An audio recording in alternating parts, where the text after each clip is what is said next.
Uma comissão especial aqui da Câmara analisa a proposta de emenda à Constituição que cria a Zona Franca Nordestina. Parlamentares têm se reunido com representantes do governo federal para tratar desse assunto. A gente vai saber um pouco mais do tema aqui no Palavra Aberta.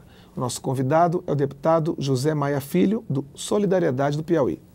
Deputado, o que vem a ser essa Zona Franca? Ela é parecida com a Zona Franca de Manaus, que é a que todo mundo conhece? Exatamente. E até o argumento para a criação dessa Zona Franca é parecido com o argumento que foi utilizado na criação da Zona Franca de Manaus, que aconteceu ali na década de 60 do século passado. A região norte era uma região isolada que precisava de um desenvolvimento. E para isso o governo adotou uma política de isenção de impostos e criou naquela área uma Zona Franca de livre tributação. Eu sou oriundo do Nordeste, da região do semiárido, do sertão brasileiro. Uma região que historicamente sofre dificuldades por questões climáticas.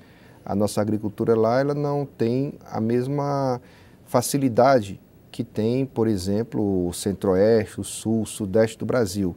Então, eu acho que já basta a gente estar procurando alternativas de produção no setor primário apenas. Lá, a região que nós defendemos a criação da Zona Franca dos Sertões, é uma região que pode sim ser uma região, e é uma região vocacionada para o comércio e para a indústria, para o setor terciário. Agora, precisa de um incentivo para que a iniciativa privada vá lá se instalar. E eu acho que a criação dessa Zona Franca será com certeza a redenção para aquela região. Agora, que tipo de indústria teria mais vocação para essa região do semiárido? Veja, o projeto lá, inicial, é na região, na cidade de Cajazeiras. É na Paraíba. Na Paraíba, e um raio de 250 quilômetros, e toda aquela região seria a Zona Franca do semiárido. Então, eu não precisaria aqui pensar em uma indústria exatamente de um determinado setor. Lá nós já temos uma indústria de, por exemplo, cera de carnaúba, e enfim, que são produtos da própria região. Mas o que há de novidade lá? Eu me referindo já à região de Picos, no Piauí. Lá nós somos o segundo maior entroncamento rodoviário do Brasil, certo? Lá nós temos em construção uma ferrovia, que é a Transnordestina. Então, lá... Questão de logística lá tem uma logística que pode ser instalado qualquer indústria, de qualquer setor, inclusive até indústria de peças para veículos. Nós já temos um minério em Paulistana chamado vermiculita. Então, a gente pode criar essa indústria lá de autopeças. Então, lá há um leque de produtos que podem ser industrializados, não somente a indústria, como também o comércio. E a lógica da instalação da Zona Franca no semiárido é o quê? As pessoas lá, a maioria, permanecem lá por conta dos programas sociais. Muitos não têm uma alternativa econômica. E daí que é histórico a imigração dessa população, principalmente para a região sudeste e principalmente para São Paulo. Então, vai criando em São Paulo e em outros grandes centros um problema de superlotação, as cidades vão criando favelas e a intenção maior é poder manter o sertanejo, manter o nordestino na sua região.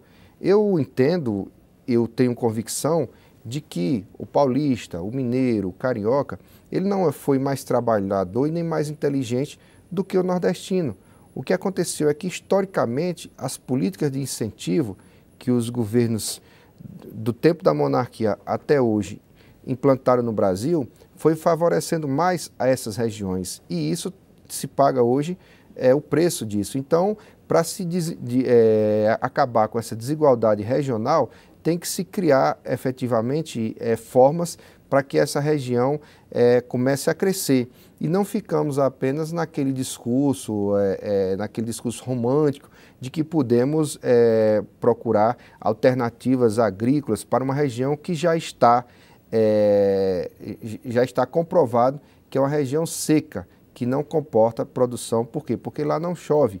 Então, todos os anos vai ter notícia no Brasil de seca na região do Nordeste. Agora chegou o momento de se procurar outros mecanismos e isso só acontece se tiver um incentivo. E para mim, essa criação da Zona Franca, não há um incentivo maior no momento do que esse. Agora, eu vi que o senhor tem uma proposta de, em vez de fazer essa Zona Franca numa área contínua, que seria em regiões separadas. Isso é para quê? Para beneficiar todos os estados, para você não ficar só nesse raio de 250 quilômetros? Veja, qual seria a proposta de descentralizar essa Zona Franca? Primeiro, a gente precisa ter um aval positivo do governo. Nesse momento que a gente sabe que o governo está fazendo uma política de austeridade, de corte de gastos, e sabendo que a Zona Franca gera uma isenção fiscal. Mas, em contrapartida, o resultado e a produção vai compensar a outra. E um dos critérios econômicos que eu acho que o governo deve olhar mais é a questão do desemprego. Se olha o problema da inflação, mas o desemprego deve ser a primeira preocupação. O que é a nossa proposta que nós estamos colocando?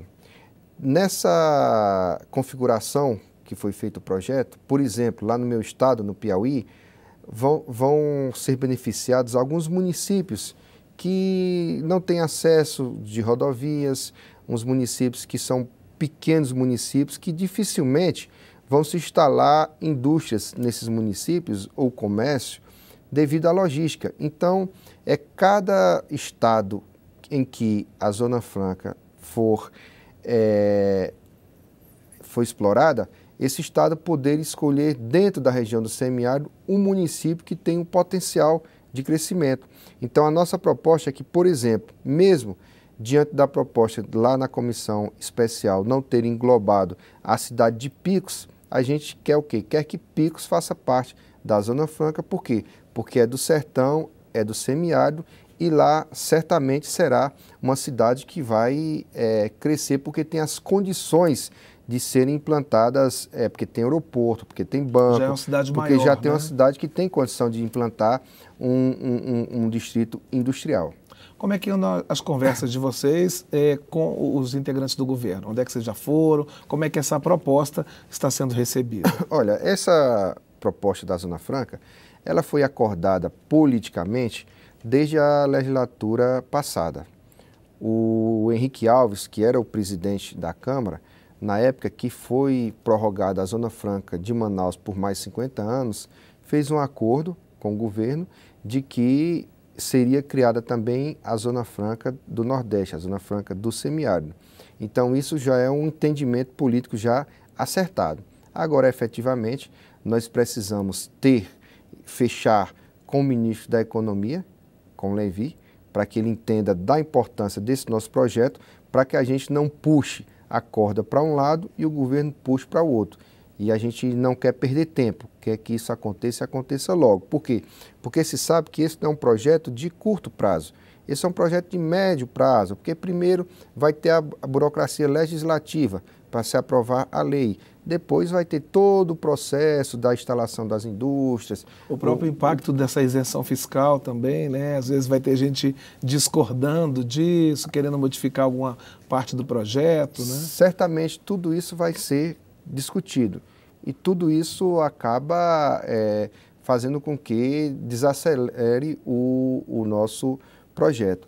Então, é por isso que a gente precisa ter o apoio do governo. Apesar da gente saber que o governo executivo e o legislativo são independentes, mas que quando há um consenso, um acordo, os projetos fluem com mais rapidez.